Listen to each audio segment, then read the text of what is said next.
Қайырлы күн баршаңызға. Бүгін сіздермен өте тез дайындалатын дәмді печенье дайындаймыз. Алдымен сүтімізді ысытып аламыз. Міндетті түрде ыстық болуы керек. Үстінен бөлме температурасындағы сары майды салып, араластырып, майды ерітеміз. Майымыз әбден ерігеннен кейін үстінен құм шекерді салып, араластырамыз. Үстінен бір жұмыртқаны салып, тағы бір араластырып жібереміз.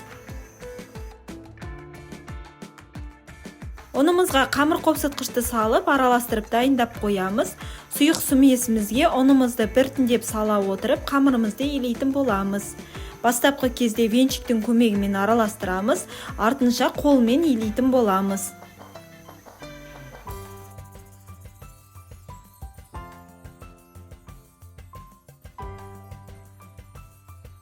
Мінекей қамырымды илеп болдым. Ендігі кезекте печеньямызды жасауға кірісеміз.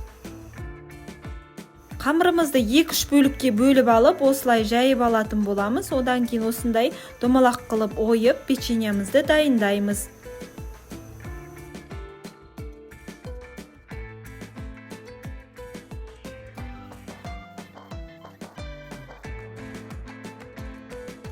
Печеньеларымызды ойып алғаннан кейін қалдық қамырлар қалатын болады.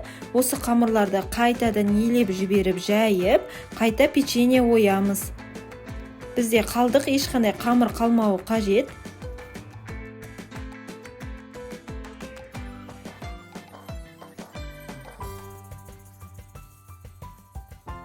Пешімізді алдын ала қыздырып қоямыз. 180 градуста 15-20 минутта қызыл болғанша пісіріп аламыз. Мінекей печеньеміз дайын болды. Өте оңай жасалады, әрі дәмді болып шығады. Сіздерге де жасап көруге кеңес беремін. Достар, видеоны сәл басып, пікір қалдырып, маған тіркеліп кетіңіз.